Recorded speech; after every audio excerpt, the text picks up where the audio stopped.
Cashless বা নগদবিহীন লেনদেনকে আরও সহজ, নিরাপদ ও সার্বজনীন করতে নাটোরে আনুষ্ঠানিকভাবে বাংলা কিউআর কোড লেনদেন সেবার শুভ উদ্বোধন করেছে জনতা ব্যাংক পিএলসি।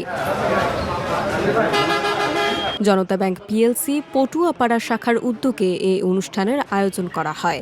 আজ সকাল 11টায় নাটোর শহরের মাদ্রাসা মোড় এলাকার নর্থ বেঙ্গল সুপার মার্কেটের কয়েকটি দোকানে কিউআর কোডের মাধ্যমে লেনদেন সূচনা করে এ সেবার কার্যক্রমের শুভ উদ্বোধন করা হয়। অনুষ্ঠানে প্রধান অতিথি হিসেবে উপস্থিত ছিলেন জনতা ব্যাংক পিএলসি রাজশাহী বিভাগের বিভাগীয় প্রধান ও জেনারেল ম্যানেজার মোহাম্মদ জাহাঙ্গীর হোসেন জোয়াদ্দার। বিশেষ অতিথি হিসেবে উপস্থিত ছিলেন জনতা ব্যাংক নাটোর এরিয়ার deputy general manager Mohammad Shafiqur Rahman এবং পটুয়াপাড়া শাখার ব্যবস্থাপক মোহাম্মদ মাসুদ পারভেজ। এছাড়া ব্যাংকের নাটোর অঞ্চলের অন্যান্য কর্মকর্তা, স্থানীয় ব্যবসায়ী এবং শুভানুধ্যায়ীরা অনুষ্ঠানে অংশ নেন। প্রধান অতিথির বক্তব্যে মোহাম্মদ জাহাঙ্গীর হোসেন জোয়াদ্দার বলেন, ক্যাশলেস সোসাইটি গঠনের লক্ষ্যে বাংলা কিউআর একটি যুগান্তকারী পদক্ষেপ। এর মাধ্যমে সাধারণ ক্রেতারা যেকোনো ব্যাংকের অ্যাপ বা ডিজিটাল ওয়ালেট ব্যবহার করে একদম সহজে ও নিমিষেই কেনাকাটার বিল পরিশোধ করতে পারবেন। বিশেষ অতিথি তার বক্তব্যে উল্লেখ করেন, এই সেবার ফলে ক্ষুদ্র ও মাঝারি ব্যবসায়ীরা সরাসরি ডিজিটাল লেনদেনের আওতায় আসবেন।